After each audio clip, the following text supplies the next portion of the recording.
Hello दोस्तों, मेरा नाम है शीशम गुप्ता और सिवा क्लासेस में आप सभी का स्वागत है। किस सेशन में हम पढ़ने वाले स्टूडेंट, क्योंकि हमने प्रीवियसली सेशन में जो पढ़ाया था मैंने आप लोगों को, वो था आपका ये कंप्यूटर लैंग्वेज के बारे में, कंप्यूटर प्रोग्राम्स के बारे में बताया था मैंने, different types of computer language के बारे में आपको समझाया हुआ था। कंप्यूटर के बारे में बताया कि कंप्यूटर एक ऐसा टूल है जो प्रॉब्लम्स को सॉल्व करने के लिए यूज किया जा रहा है। एक मैंने सिनारियो दिखाया था, एक डायग्राम दिखाया था जिसके मदद से वो प्रॉब्लम जो है सॉल्व की जाती है। हम क्यों लर्न करते हैं सी लैंग्वेज, इसके बारे में मैंने आपको बताया।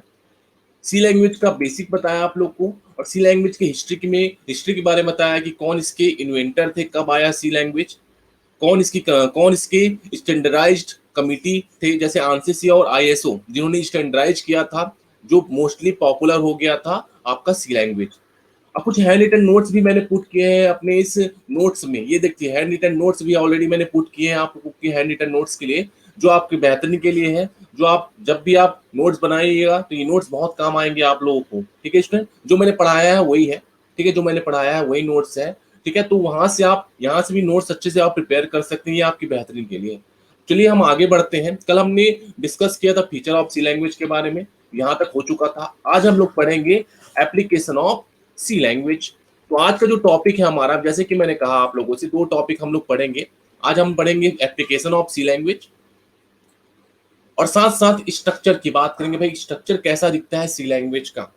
ठीक है स्टूडेंट, चलिए तो अब हम बात करते हैं एप्लीकेशन ऑफ सी लैंग्वेज की। एप्लीकेशन ऑफ सी लैंग्वेज की, तो एप्लीकेशन क्या क्या है सी लैंग्वेज के।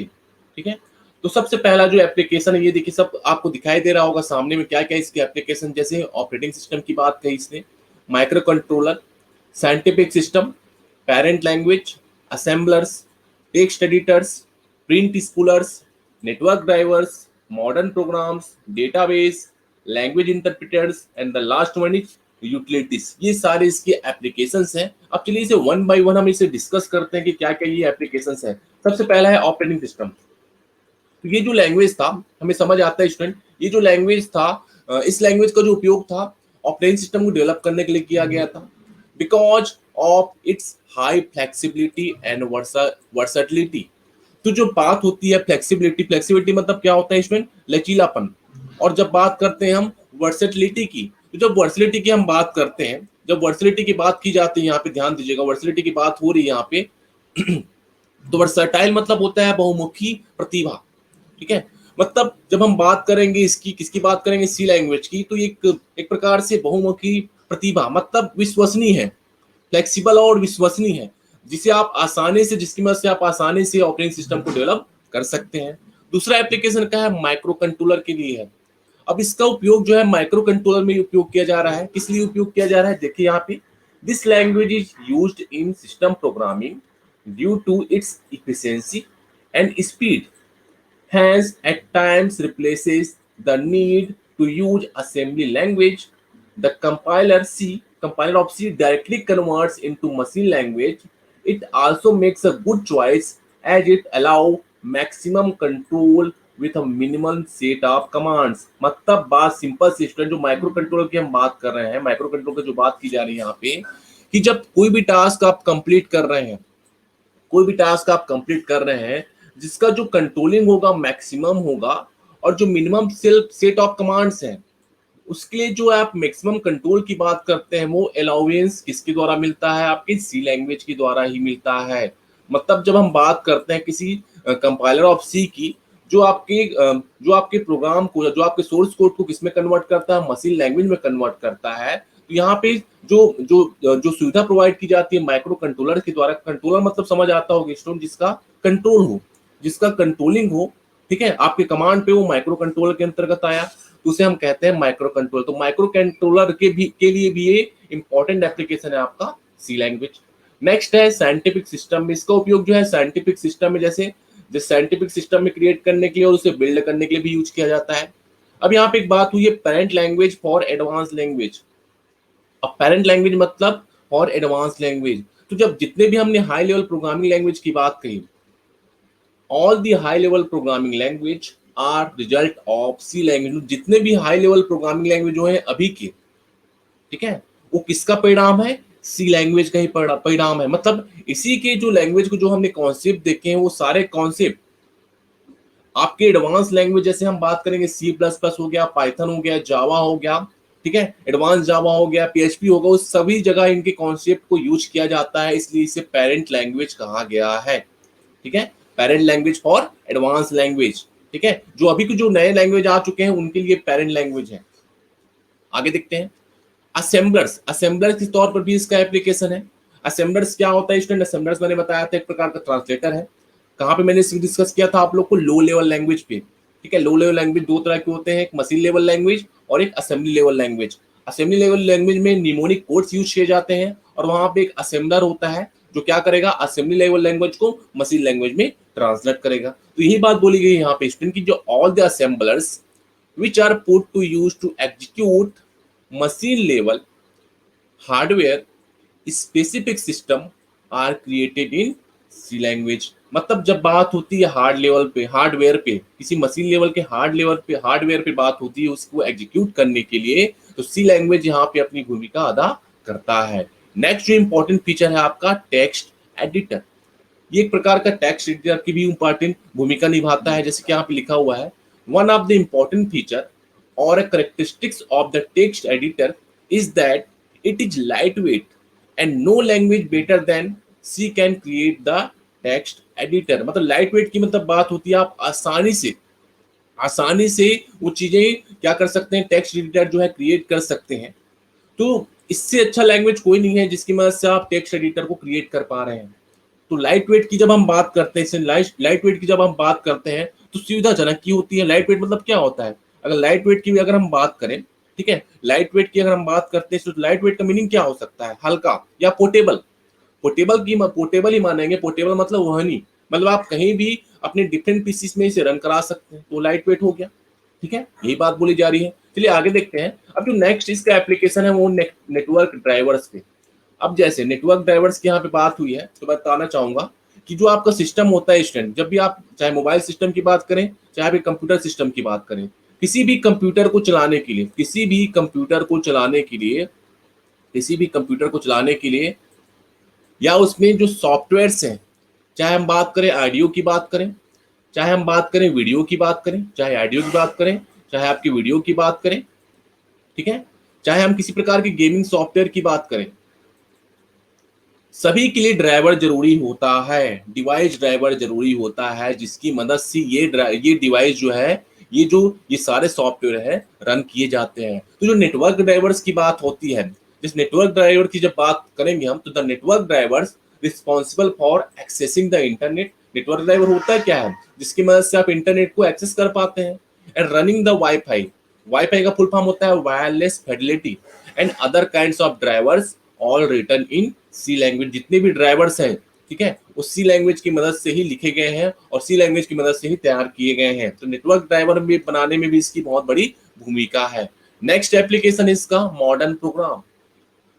Various modern programs whose prime requirement is to consume less memory and be closer to hardware communication are written in C programming language। मतलब जब hardware communication की बात होती है तो हार्डवेयर कम्युनिकेशन की बात होगी और साथ साथ लेस मेमोरी की जब बात होगी तो वो भी आपके सी प्रोग्रामिंग लैंग्वेज के द्वारा ही लिखे जाते हैं। तो अभी तो आपको इतना समझना है इसके एप्लीकेशंस के बारे में, इतना ही समझना है स्टूडेंट क्या क्या इसके एप्लीकेशन है जिसके बारे में आपको जानकारी होनी चाहिए।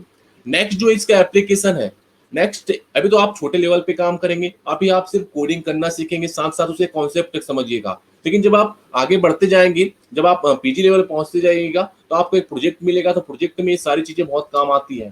ठीक है student, there are many database that are required to store a huge amount of data them and thus are written in C language. जब हमें डेटाबेस की रिक्वायर्ड होती है जहाँ पे बड़े बड़े अमाउंट की डेटा को स्टोर करना होता है, तो वो भी आपके सी लैंग्वेज की मदद से लिखा जाता है। ठीक है, तो ये सारे एप्लीकेशन आप बहुत अच्छे से याद रखिएगा। जब हम प्रोग्राम करते जाएंगे तो आपको और बेहतर समझ आता जाएगा और बेहतर आइडिया आपको मिलता जाएगा। एक है आपका लैंग्वेज इंटरप्रेटर। नेक्स्ट जो इंपॉर्टेंट एप्लीकेशन है लैंग्वेज इंटरप्रेटर। अब लैंग्वेज इंटरप्रेटर क्या है देखिएगा, there are various language interpreters. Interpreters भी आपका एक ट्रांसलेटर है। मैंने आपको 3 तरह के ट्रांसलेटर कल मैंने डिस्कस कराया आप लोग को। एक मैंने डिस्कस किया आपको असेंबलर, एक है आपका कंपाइलर और एक है आपका इंटरप्रेटर। ये 3 तरह के बेसिक कंपाइलर होते हैं। ये जो दो कंपाइलर है, कंपाइलर और इंटरप्रेटर, ये हाई लेवल लैंग्वेज के कंपाइलर होते हैं स्टूडेंट। किसके कंपाइलर हैं? हाई लेवल लैंग्वेज के कंपाइलर है। जबकि जो असेंबलर की अगर हम बात करते हैं तो असेंबलर किसका उदाहरण है? लो लेवल लैंग्वेज का। तो जब हम यहाँ पे बात करते हैं सी लैंग्वेज की, तो लैंग्वेज इंटरप्रेटर की तरह भी कार्य करता है। अगर मैं एक डेफिनेशन समझाऊं कंपाइलर और इंटरप्रेटर का, तो आप ध्यान सुनेगा। कंपाइलर और इंटरप्रेटर दोनों ही ट्रांसलेटर हैं। कंपाइलर की मदद से हम पूरे प्रोग्राम को एक साथ कंपाइल करते हैं, जबकि इंटरप्रेटर की मदद से मैं किसी स्टेटमेंट बाय स्टेटमेंट या लाइन बाय लाइन उसे कंपाइल करता हूं, तो वो क्या कहलाता है? इंटरप्रेटर कहलाता है। जैसे मैं एक एग्जांपल देता हूं, जैसे एक पाइथन, आजकल पाइथन बहुत ही फेमस लैंग्वेज हो चुका है, आपने सुना होगा पाइथन लैंग्वेज, ठीक है। तो जो ये लैंग्वेज है, हाँ, जो ये लैंग्वेज है, ये जो लैंग्वेज है उसके लिए इंटरप्रेटर की आवश्यकता होती है। इसे रन कराने के लिए इंटरप्रेटर की आवश्यकता होती है स्टूडेंट। मतलब एक प्रकार का इंटरप्रेटर क्या है? एक प्रकार का समझिए, एक प्रकार का आपका सॉफ्टवेयर है, सिस्टम सॉफ्टवेयर है, जो आपके पाइथन के प्रोग्राम को रन कराने में हेल्पफुल कर रहा है, ठीक है। जब हम किसी इंटरप्रेटर की बात करते हैं, इंटरप्रेटर क्या है आपका? एक प्रकार का हाई लेवल लैंग्वेज है जो लाइन बाय लाइन आपके प्रोग्राम को कंपाइल करेगा। लाइन बाय लाइन की बात हो रही है, लाइन बाय लाइन एग्जीक्यूट करने की बात हो रही है। तो यहाँ पे जैसे वही लिखा हुआ है कि भाई the various language interpreters are ones who are responsible to change the language type from high level to machine level language. इसका भी काम वही है, हाई लेवल लैंग्वेज को किसमें कन्वर्ट करना? मशीन लेवल लैंग्वेज में कन्वर्ट करना। अब हम यूटिलिटीज की बात करेंगे स्टूडेंट। यूटिलिटीज मतलब होता क्या है? अगर हिंदी की हम बात करें, हिंदी मीनिंग की अगर हम बात करें कि यूटिलिटीज मतलब होता है उपयोगिता इसकी क्या क्या है। तो हम समझते हैं उपयोगिता, जैसे कि हमने प्रीवियसली जो इतने सारे एप्लीकेशन रन किए कि ऑपरेटिंग सिस्टम के लिए, माइक्रो कंट्रोलर्स के लिए, साइंटिफिक सिस्टम में इसका उपयोग किया गया है। एक पेरेंट लैंग्वेज के तौर पे इसे देखा जाता है। Assemblers, text editors, network drivers, modern programs, database, language interpreters और यूटिलिटीज। अब यूटिलिटीज की अगर हम बात करें तो various commands and program system specific utilities are also written in C language. मतलब जितने भी डिफरेंट टाइप से कमांड आए और जो प्रोग्राम्स हैं जो किसी सिस्टम की आवश्यकता है। जैसे मैं एक यूटिलिटी सॉफ्टवेयर का नाम बताऊंगा, आप लोग को याद रखिएगा। यूटिलिटी सॉफ्टवेयर, जैसे आपका नाम बताऊंगा एंटीवायरस। एंटीवायरस जो है यूटिलिटी सॉफ्टवेयर के अंतर्गत आते हैं। इसके अंतर्गत आते हैं स्टूडेंट, यूटिलिटी सॉफ्टवेयर के अंतर्गत आते हैं आपके एंटीवायरस। तो यहाँ पे ये सारे एप्लीकेशन जो आपके सी लैंग्वेज के थे, ठीक है, ये सारे एप्लीकेशन आपके सी लैंग्वेज के हैं जो बहुत ही इंपॉर्टेंट है। और सभी लैंग्वेज को मैंने समझाया आप लोग को, ठीक है, सभी लैंग्वेज को हमने बहुत आसानी से कवर किया। ये सारे लैंग्वेज किसके हैं? आपके किसके एप्लीकेशन के अंतर्गत आते हैं? आपके सी लैंग्वेज के अंतर्गत आते हैं। चलिए, तो सबसे पहला जो सेक्शन है, जैसे कि आपने कहा कि डॉक्यूमेंटेशन सेक्शन को मैं फिर से आपको बताता हूँ कि जब स्ट्रक्चर ऑफ सी लैंग्वेज की बात होती है स्टूडेंट, कि जब हम सी प्रोग्राम बनाते हैं या लिखते हैं, बहुत ध्यान सुनेगा, जब हम बनाते हैं या लिखते हैं तो हमें उसके बेसिक स्ट्रक्चर को फॉलो करना पड़ता है, जिसमें सामान्यतः 6 सेक्शन होते हैं। कितने सेक्शन की बात होती है? 6 सेक्शन होते हैं। अगर इन सेक्शन की मदद से, बहुत ध्यान सुनेगा, इन सेक्शंस की मदद से हम आगे पीछे लिखे तो एरर शो करता है, अगर और हमारा प्रोग्राम एग्जीक्यूट और कंपाइल नहीं होता है। इसलिए हमें क्या फॉलो करना पड़ता है? बेसिक उसका स्ट्रक्चर फॉलो करना पड़ता है। मतलब सही तरीके से अगर आप लिखेंगे तो प्रोग्राम में एरर नहीं आएगा, अगर उसकी स्ट्रक्चर को इधर उधर करके लिखेंगे तो आपको एरर मैसेज शो करेगा। तो सबसे जो पहला सेक्शन है उसका नाम है डॉक्यूमेंटेशन सेक्शन, ठीक है। तो डॉक्यूमेंटेशन सेक्शन क्या होता है? जैसे कि मैंने आपसे बात कही स्टूडेंट, इस सेक्शन में प्रोग्राम के बारे में या प्रोग्राम बनाने वाले व्यक्ति के बारे में हम लिखते हैं, जैसे कि क्यों बनाया जा रहा है, किस लिए बनाया जा रहा है, कि प्रोग्राम आगे क्या करने वाला है। उसके लिए मुझे कमेंट लाइन लिखने की जरूरत पड़ती है। क्या लिखने की जरूरत पड़ती है? Comment line. जब डॉक्यूमेंटेशन सेक्शन की हम बात करें तो एक प्रकार का ऑप्शनल सेक्शन है स्टूडेंट। आप लिख भी सकते हो, नहीं भी लिख सकते हो, कोई दिक्कत नहीं है। आप लिख भी सकते हैं और नहीं भी लिख सकते, लेकिन आपके समझने के लिए आप इसे लिखना जरूरी होता है, क्योंकि आप बिगिनर हैं। जब मैं सिंगल लाइन कमेंट की बात करता हूँ स्टूडेंट, यहाँ पे ध्यान दीजिएगा, सिंगल लाइन कमेंट की बात करता हूँ, इसमें एक ही लाइन कमेंट बनाया जाता है। मतलब जैसे कि मैंने डबल स्लैश के साथ दिया, ये देखिए, ये है आपका डबल स्लैश। जब मैंने प्रोग्राम डबल स्लैश के साथ लिखा है, यहाँ पे ध्यान दीजिएगा, ये प्रोग्राम है, मैंने डबल स्लैश के साथ क्या बनाया कि जो ये प्रोग्राम है क्रिएटेड के द्वारा किया गया, सब कुछ नाम दिया, बी सोर्स के द्वारा क्रिएट किया गया, तो मैंने नाम दे दिया कि भाई ये प्रोग्राम है जो नीचे बना हुआ है, ये किसके द्वारा दिया गया है? बी सोर्स के द्वारा। मैंने लाइन एक सिंगल लाइन कमेंट की जब हम बात करते हैं तो उसे डबल स्लैश के साथ दिखाया जाता है, और जब मल्टी लाइन कमेंट की बात होती है तो उसे शो करने के लिए होता है स्लैश एस्ट्रिक एस्ट्रिक स्लैश। ठीक है, ये आपका डबल लाइन, ये आपका मल्टी लाइन कमेंट होता है। तो दो तरह के कमेंट होते हैं डॉक्यूमेंटेशन सेक्शन में, एक सिंगल लाइन कमेंट और एक मल्टी लाइन कमेंट। ठीक है, एक सिंगल लाइन कमेंट और एक मल्टी लाइन कमेंट, याद रखिएगा। तो जब हम डॉक्यूमेंटेशन सेक्शन की बात करें तो किसके लिए यूज किया जा रहा है?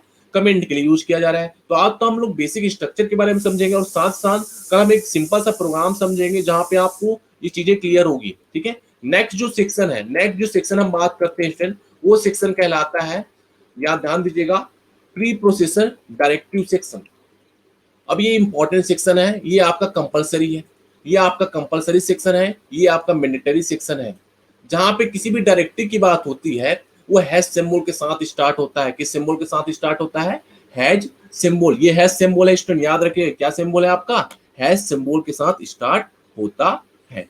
ठीक है, अब आगे देखते हैं। As we know a C program consist many function. जैसे कि हमें पता है कि सी प्रोग्राम के पास बहुत सारे फंक्शन होते हैं। जैसे कुछ प्री डिफाइंड फंक्शन की बात हुई है, प्रिंट एफ, स्कैन एफ। अभी सिर्फ नाम याद रखिएगा, जब हम आगे प्रोग्राम करते जाएंगे तो आपको ये फंक्शन के बारे में पता चलता जाएगा। ठीक है, जब ये फंक्शन हम लिखते हैं अपने प्रोग्राम में, ये फंक्शन हम लिखते हैं प्रोग्राम में, तो हमें कुछ लाइब्रेरी फंक्शन जो है अपने प्रोग्राम के टॉप में, सबसे ऊपर में, ये देखिए मैं आपको दिखाना चाहूंगा प्रोग्राम में, ये देखिए ये जो हमने लिखा हुआ है जिसको हमने नाम दिया लिंक सेक्शन, या ये जो सेक्शन कहलाता है प्री प्रोसेसर डायरेक्टिव सेक्शन कहलाता है, जहां से चीजें प्रोसेस होती है। ठीक है, तो ये सेक्शन जो है, अब दो सेक्शन आपको दिखाई दे रहा होगा, stdio.h, conio.h। stdio.h का फुल फॉर्म होता है standard input output dot header file. conio.h का फुल फॉर्म होता है console input output dot header file. और ये जो हेडर फाइल है हम अपने प्रोग्राम में इसलिए लिखते हैं जिसके लिए मैं नीचे लिखे फंक्शन को, ये फंक्शन है प्रिंट एफ फंक्शन है, इस फंक्शन को इसके साथ अप्लाई कर सकूं और आसानी से इस प्रोग्राम को रन करा सकूं। तो यही बात बोली गई स्टूडेंट, जो लिंक सेक्शन की हम बात करते हैं। ये देखिए, इस सेक्शन में हम उन सभी हेडर फाइल को लिखते हैं जिसके अंदर में यूज होने वाले फंक्शन का उपयोग हम आगे प्रोग्राम में करना होता है। जैसे इंक्लूड stdio.h, इसकी वजह से हम प्रिंट ऐप और स्कैन ऐप जैसे फंक्शन का यूज करते हैं। उसी प्रकार जब मैं conio.h की बात करता हूं तो stdio.h का फुल फॉर्म क्या होता है? Standard input output dot header file. और जहां पे हम दो फंक्शन का इसका उपयोग करेंगे आगे भी प्रोग्राम में, एक प्रिंट ऐप है जो डिस्प्ले कराने के लिए होता है, एक स्कैन ऐप है जो इनपुट कराने के लिए होता है। जब मैं प्रोग्राम बताऊंगा तो आपको और वहां पे क्लियर होगा स्टूडेंट, जो ये कॉन्सेप्ट बता रहा हूँ। conio.h क्या है? इसकी वजह से हम प्रोग्राम में, जैसे जब इस फंक्शन का जब हम यूज करेंगे तो गेट ch हो गया आपका, या CLR SCR क्लियर स्क्रीन, और गेट ch मतलब होता है गेट करेक्टर।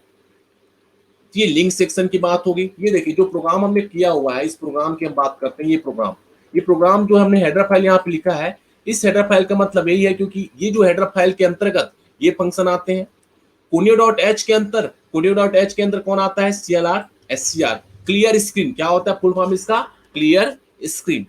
जब आगे कॉन्सेप्ट करते जाएंगे तो सारी चीजें आपको क्लियर होती जाएगी। अभी सिर्फ जो मैं बता रहा हूँ सेक्शन कि क्या क्या सेक्शन होते हैं वो समझिएगा। पहला है डॉक्यूमेंटेशन सेक्शन, दूसरा है लिंक सेक्शन, या जिसमें प्री प्रोसेसर डायरेक्टिव सेक्शन भी कहता हूँ। अब जो नेक्स्ट सेक्शन की हम बात करेंगे स्टूडेंट, जो नेक्स्ट सेक्शन की जो बात करेंगे वो है आपका ग्लोबल डिक्लेरेशन सेक्शन। ठीक है, क्या होता है? Global declaration section. तो ग्लोबल डिक्लेरेशन की हम बात करेंगे स्टूडेंट, तो ग्लोबल मतलब क्या होता है?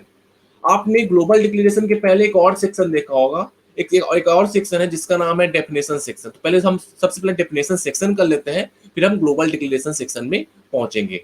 जब मैं डेफिनेशन सेक्शन की बात करता हूँ स्टूडेंट, ये देखिए ये बहुत ही अच्छा स्ट्रक्चर बनाया गया है। जब भी आप नोट्स बनाइएगा कि स्ट्रक्चर फॉलो कीजिएगा, ये स्ट्रक्चर फॉलो कीजिएगा। ठीक है, चलिए। तो जब हम बात करते हैं, पहला सेक्शन था डॉक्यूमेंटेशन, दूसरा था link, third one is definition section. अब डेफिनेशन सेक्शन की जब हम बात करेंगे स्टूडेंट, तो डेफिनेशन मतलब क्या होता है? किस प्रकार की चीजों को डिफाइन करना, किस चीजों को डिफाइन करना, वो कहलाता है डेफिनेशन सेक्शन। तो यहाँ पे क्या लिखा है देखिएगा, इस सेक्शन को हम ऐसे सिंबॉलिक कांस्टेंट में को डिफाइन करते हैं जिसका उपयोग हम पूरे प्रोग्राम में करना चाहते हैं।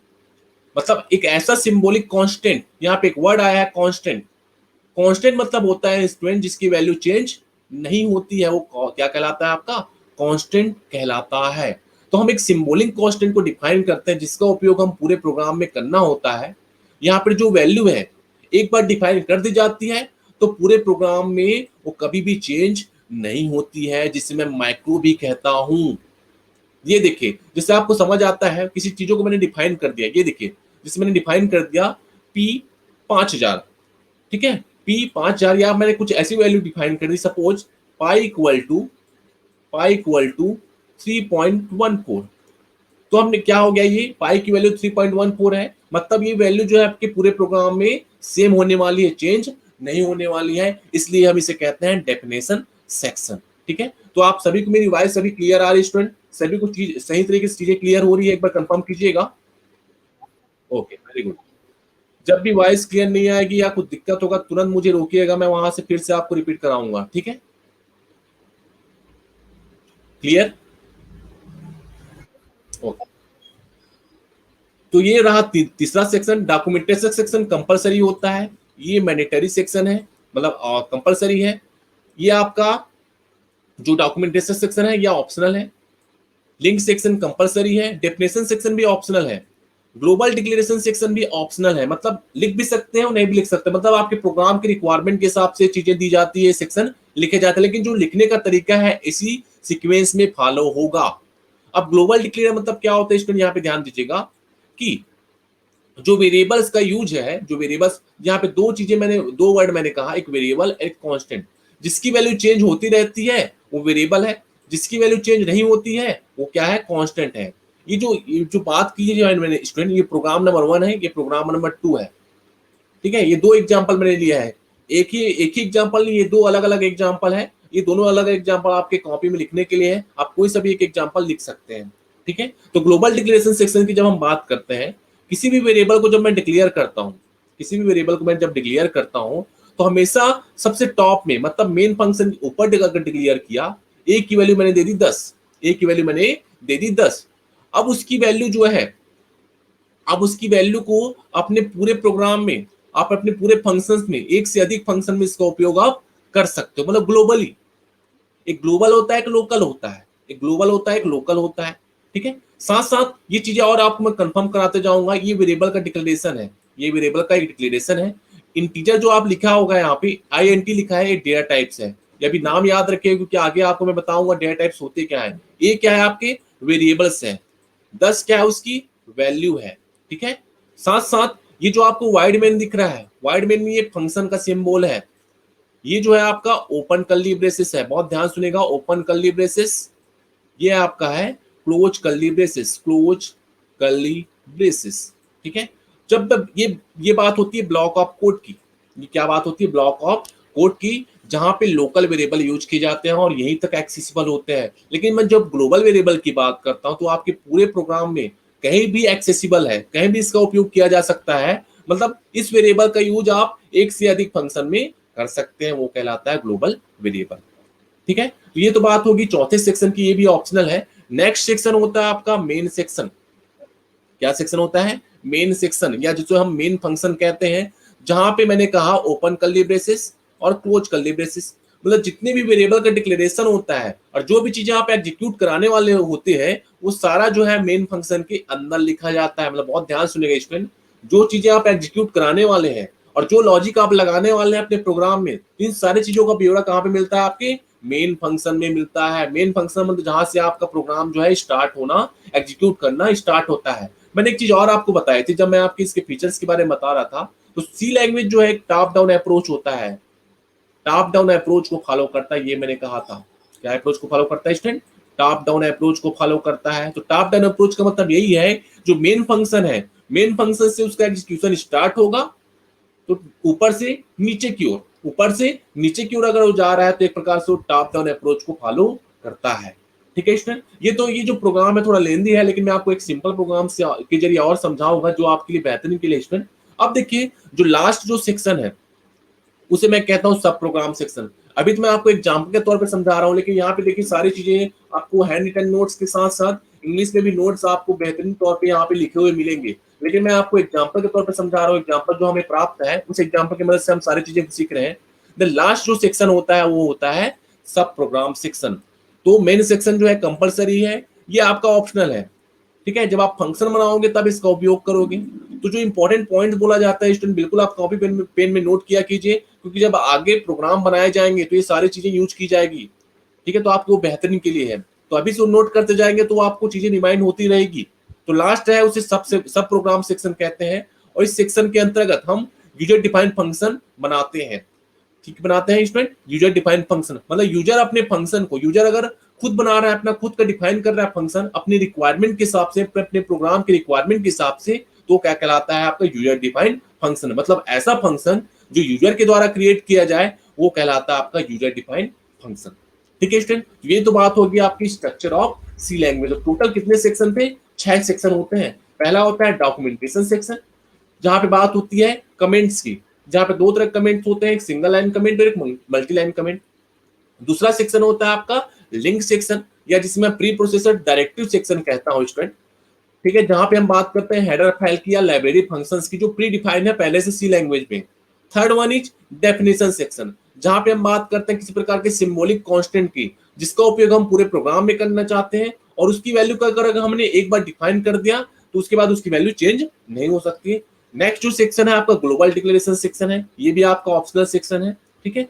ठीक है, तो ग्लोबल डिक्लेयर कब बनाएंगे? जब आप उसे एक बार डिक्लेयर कर दीजिएगा मेन फंक्शन के ऊपर, तो आप उसे किसी भी वक्त एक्सेस कर सकते हैं, और साथ साथ यहीं पर जो यूजर है अपने हिसाब से जो यूजर डिफाइन फंक्शन भी डिफाइन कर सकता है एक पर्टिकुलर टास्क को डिफाइन करने के लिए।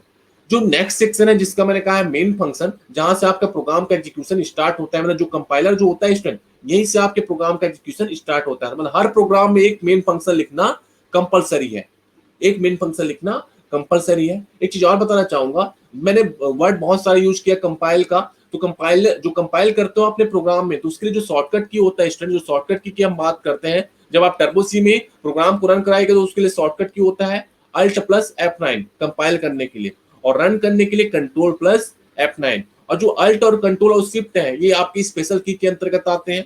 और जो सी लैंग्वेज, जैसे आप MS ऑफिस में डॉक्यूमेंट बनाते हैं MS वर्ड में, तो उसके लिए जो एक्सटेंशन क्या लिखते थे आप .doc या .docx, ऐसा एक्सटेंशन था, इसकी मदद से वो सेव होता था। उसी प्रकार जब मैं सी लैंग्वेज की बात करूंगा तो उसका एक्सटेंशन क्या है? .c। क्या होता है स्टूडेंट? .c। तो याद रखिएगा इसका एक्सटेंशन क्या होता है? .c होता है। तो मेन फंक्शन में दो चीजें होती है, आप चीजों को डिक्लेयर करते हो, ठीक है, वेरिएबल डिक्लेरेशन होता है, और उसका एक एग्जीक्यूटेबल पार्ट, मतलब आप उस प्रोग्राम में क्या करने वाले हैं, क्या लॉजिक लगाने वाले हैं, ये दो चीजों का ब्यौरा कहां में मिलता है? आपके मेन फंक्शन के अंदर मिलता है। द लास्ट होता है सब प्रोग्राम सेक्शन। इसे हम इस भाग में क्या होता है, आपके यूजर डिफाइंड फंक्शन लिखे जाते हैं, ठीक है। क्या लिखे जाते हैं? यूजर डिफाइंड फंक्शन लिखे जाते हैं। आपको ये भी चीजें याद रखनी है स्टूडेंट कि जो सी प्रोग्राम होता है उसमें सिर्फ मेन फंक्शन तो एक ही होगा, मेन फंक्शन एक होगा, लेकिन यूजर डिफाइंड फंक्शन बहुत सारे हो सकते हैं यूजर के रिक्वायरमेंट के हिसाब से। तो ये तो बात होगी आपकी स्ट्रक्चर ऑफ सी लैंग्वेज की। सभी को क्लियर है? एक बार कंफर्म कीजिएगा, क्लियर टू ऑल। आगे की क्लासेस के लिए सेवा क्लासेस को जरूर फॉलो करें जी। धन्यवाद आप सभी का।